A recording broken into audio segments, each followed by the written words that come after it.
1:15. This is the Sri Lanka Broadcasting Corporation. The news edited by Romesh Piris and read by Geethanjali Ramanayaka. The headlines. The Port City Economic Commission to meet the President today. The COVID-19 vaccination drive continues.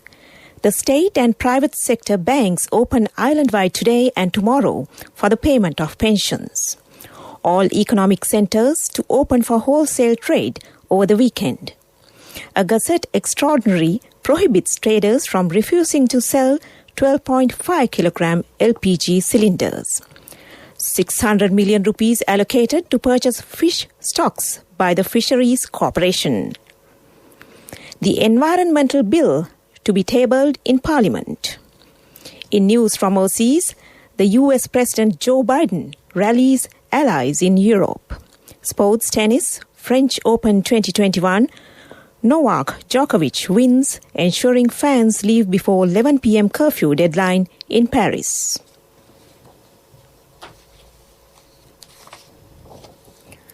The members appointed to the Colombo Port City Economic Commission will meet President Gotabaya Rajapaksa for the first time today to discuss the Commission's future course of action. Gamini Marapana, PC, the chairman of the Port City Commission, said, during the meeting, special attention will be drawn towards the appointment of several key senior positions under the Port City Economic Commission Act. Accordingly, the chairman of the Port City Commission said the Commission will be fully active after the respective appointments are made. Another 396 individuals have been administered the second dose of the Oxford AstraZeneca Covishield vaccine yesterday. 354,651 individuals have been fully vaccinated with the Covishield vaccine thus far. The first dose of the Chinese-manufactured Sinopharm vaccine was also administered to 66,060 persons yesterday, while the second dose of the Sinopharm vaccine was administered to 6,828 persons.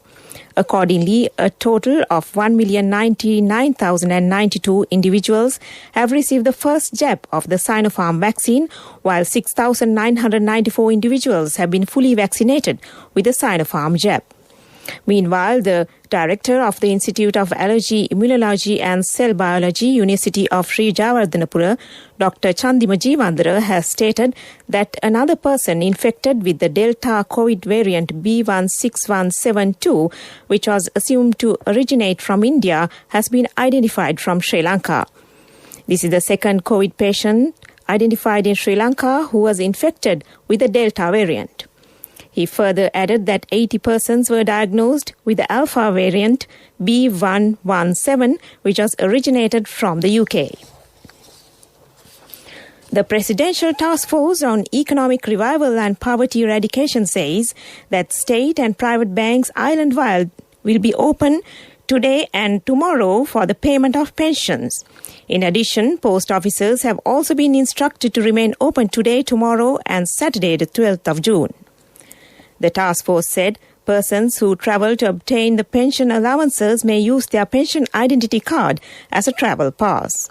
Meanwhile, the government has arranged free transport services for pensioners who cannot arrange their own transport method. The transport arrangements are carried out with the collaboration of the Sri Lanka Transport Board, Divisional Secretariats and the Sri Lanka Army. The State Ministry of Agriculture says that all dedicated economic centres across the island will be open again for wholesale trade on the 12th and 13th of June. Economic centres had been open for farmers and distributors on several occasions despite travel restrictions in order to ensure that the public is provided essential food items without any shortage. A Gazette extraordinary has been issued prohibiting traders from refusing to sell or compelling consumers not to buy 12.5 kilogram cylinders of domestic liquefied petroleum gas. The Gazette issued under the powers vested in it by Section 10, Subsection 1B2 of the Consumer Affairs Authority Act No. 9 of 2003 came into effect from yesterday. Through the Gazette, the Consumer Affairs Authority has directed all manufacturers and traders of LPG to ensure that adequate quantities of the domestic LPG cylinders weighing 12.5 kilograms are available for sale at all LPG sales outlets island-wide.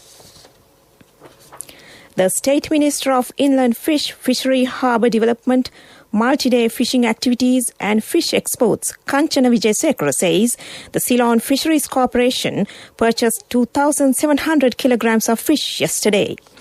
Speaking to media in Colombo, State Minister Wijesekara said the stocks were purchased from fishermen who were unable to sell their catch. He said the Fisheries Corporation has purchased nearly 12 million rupees worth of fish during the period in which the travel restrictions are in place. The State Minister noted nearly 600 million rupees have been allocated to the Fisheries Corporation to be directly involved in purchasing fish stocks. The specialist Dr. Anil Jasinghe, the Secretary to the Ministry of Environment, said under the new amendment to the National Environmental Act No. 47 of 1980, a proposal was submitted to increase the fines charged from those who violate the environmental law.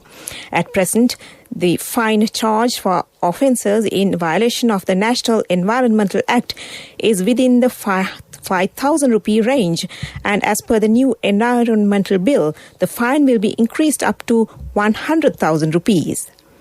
Moreover, permission will be granted to charge fines from those who use lapsed environmental protection licenses subject to the relevant date of expiration. Dr. Anil Jasinghe elaborated that the word wetlands, which has hitherto been a shortcoming, was defined through the environmental bill. The bill further includes several new regulations for the proper management of chemical substances following cabinet approval. The environmental bill will now be tabled in Parliament. This news comes to you from the Sri Lanka Broadcasting Corporation. Scan the Lanka QR code and make your payments with People's Pay mobile payment app from People's Bank.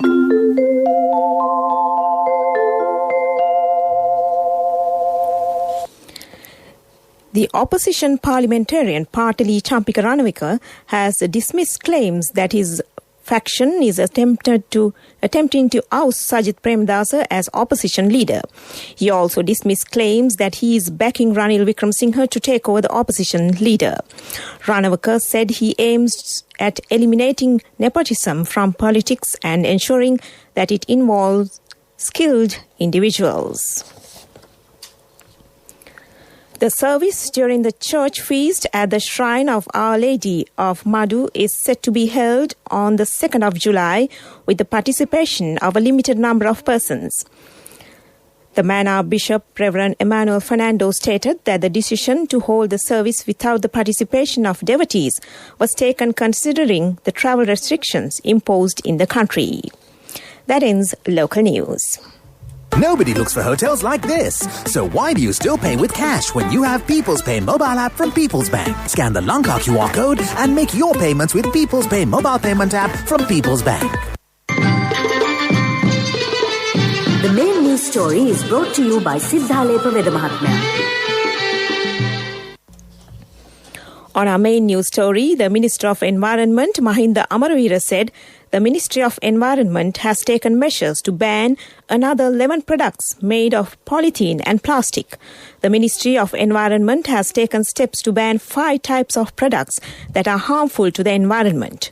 With effect from March 31st, Minister Mahinda Amaravira pointed out that most of the products in the list are manufactured in spite of the fact that eco-friendly as well as biodegradable alternatives can be used. He added that the country has to face a huge environmental damage due to the production of these products using polythene and plastic. That was our main news story. The main news story was brought to you by Siddhalepa Vedamahatmya.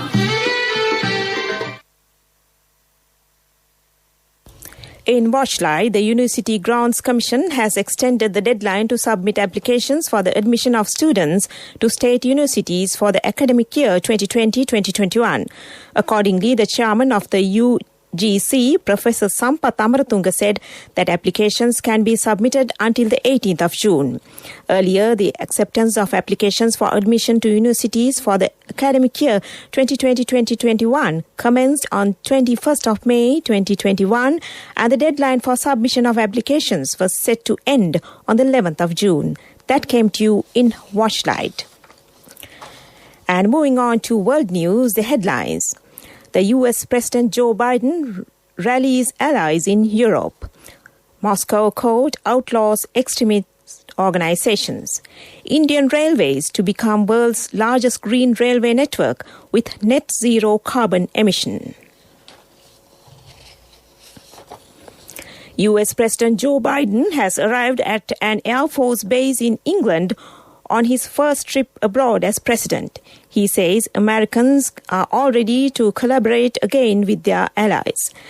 And he said he hopes like-minded nations will stand with them.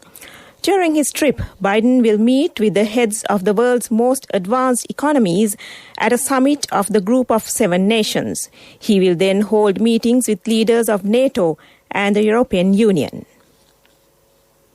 A court in Moscow has banned political organizations linked to the jailed Kremlin critic Alexei Navalny, classifying them as extremists. Activists will risk prison sentences if they continue their work, and anyone who publicly supports Mr. Navalny's political network can now be barred from running for public office. Mr. Navalny is in prison for violating the terms of parole in an embezzlement case. Charges, he says, are politically motivated. And also on world news, to become the world's largest green railway network, Indian Railways is now moving towards net zero carbon emission before the year 2030. The national transporter, in a statement on World Environmental Day 2021, had stated that the railways is moving towards a complete green restart. Building on this crucial idea of going green, the Indian Railways is looking at helping the environment with steps ranging from massive electrification, water and paper conservation, to saving animals from being injured on railway tracks. Back to the headlines of the world news. The US President Joe Biden rallies allies in Europe. Moscow court outlaws extremist organizations. Indian Railways to become world's largest green railway network with net zero carbon emissions. That ends world news, and on to development news. The Minister of Agriculture, Mahindananda Alutgamage, has appointed a special committee of experts on the subject to recommend the import of quality fertilizers free from chemicals. The committee consists of 7 members and is chaired by the Vice-Chancellor of Wimber University, Professor Udit Jayasinghe. The committee is tasked with proposing short-term and long-term solutions, taking into account the current situation as well as recommending solutions, including whether non-chemical plant nutrients should be imported for the forthcoming Maha season and what the relevant recommendations are. And on to sports news. In tennis, Novak Djokovic teed up a French Open semi-final with Rafael Nadal by beating Italy's Matteo Berrettini in a match which was stopped to ensure fans could leave before an 11 p.m. curfew in Paris. Serbia's Djokovic won the opening 2 sets, leaving him on course to complete victory in front of 5,000 fans allowed to watch the night session. Victory ensures Djokovic will renew his enduring rivalry with Nadal, who is aiming for a record-extending 14th title at Roland Garros in a rerun of last year's final tomorrow. That's sports news. On to business news. The Commercial Bank of Ceylon has announced that it has redeployed its Bank on Wheels service with mobile cash recycler machines or CRMs following the extension of the travel restrictions necessitated by the third wave of the pandemic. Bank on Wheels units are currently traversing Colombo and its suburbs and many other areas, including towns in the north and east of the country. The CRMs can accept deposits, process notes, and then deploy them for withdrawals. Other bank customers can also withdraw cash from these ATMs through Lanka Pay, Visa, MasterCard, and Union Pay networks. That was Business News. Contributory deposit of 1,000 rupees from NSB when your child enters grade 1. Open a Hapan Children's Service account for your kid today. Higher interest. Conditions apply. Business News. Sponsored by National Savings Bank. The safest place for your money. Business News. Sponsored by National Savings Bank. The safest place for your money. Contributory deposit of 1,000 rupees from NSB when your child enters grade 1. Open a Hapan Children's Service account for your kid today. Higher interest. Conditions apply. Economic news, courtesy of... I bought my daughter a laptop for her work by managing my finances. Whatever the expenses may be, I can't afford to miss out on life's special moments like her birthday or our anniversary. So you need to invest to make your family's future flourish. Saving money isn't easy when you have responsibilities. That's why we promise to give you the best returns and guarantee on your investment. LOLC Finance Fixed Deposits. Maximize your savings. LOLC Finance PLC, incorporated on the 13th of December 2001, is rated SLA stable by ICRA Lanka Limited and is licensed by the Monetary Board of the Central Bank of Sri Lanka under the Finance Business Act No. 42 of 2011. The 2021 Invest Sri Lanka Forum, organised by the Board of Investment, the Ceylon Chamber of Commerce and the Colombo Stock Exchange, concluded successfully. Asia's first ever virtual investment forum was held with foreign participation of 2,200 from 85 countries and 2,500 local participants. The coverage was streamed globally, accommodating multiple time zones as well as for Sri Lankan television audiences. The forum was inaugurated by His Excellency, the President Gotabaya Rajapaksa, who shared his vision for the spawning of a decade of growth, culminating in the doubling of the economy. The Prime Minister Mahinda Rajapaksa inaugurated the event on day 2. The Premier stated that Sri Lanka has embarked on a wide range of development initiatives to encourage investment and has created a conducive business environment. Forum sessions can be accessed via www.investsrilanka.lk. That was Economic News. Saving money isn't easy when you have responsibility. That's why we promise to give you the best returns and guarantee on your investment. LOLC Finance Fixed Deposits. Maximize your savings. LOLC Finance PLC, incorporated on the 13th of December 2001, is rated SLA stable by ICRA Lanka Limited and is licensed by the Monetary Board of the Central Bank of Sri Lanka under the Finance Business Act No. 42 of 2011. Weather Report was sponsored by Dialogue, in partnership with the Ministry of Education, introduces Nanasa, a trilingual educational mobile app with video-based lessons for grade 1 to A-levels. Now your child can study with ease on your mobile with no subscription fee. Several spells of showers will occur in the western, Sabaragamuwa, central and in the northwestern provinces and in the Galle and Matra districts. Wind speed will be 30 to 40 km per hour in the western slope of the Central Hills, northern, north central and northwestern provinces and in the Hambantota and Trincomalee districts, and wind speed can increase up to 50 km per hour at times in these areas. And that was the weather report. Weather Report was sponsored by Dialogue, in partnership with the Ministry of Education, introduces Nanasa, a trilingual educational mobile app with video-based lessons for grade 1 to A-levels. Now your child can study with ease on your mobile with no subscription fee. To end this news broadcast, the headlines once again. The Port City Economic Commission to meet the President today. The COVID-19 vaccination drive continues. The state and private banks open island-wide today and tomorrow for the payment of pensions. All economic centres to open for wholesale trade over the weekend. A Gazette extraordinary prohibits traders from refusing to sell 12.5 kilogram LPG cylinders. 600 million rupees allocated to purchase fish stocks by the Fisheries Corporation. The environmental bill to be tabled in Parliament. In news from overseas, the US President Joe Biden rallies allies in Europe. Sports tennis, French Open 2021, Novak Djokovic wins, ensuring fans leave before an 11 p.m. curfew deadline in Paris.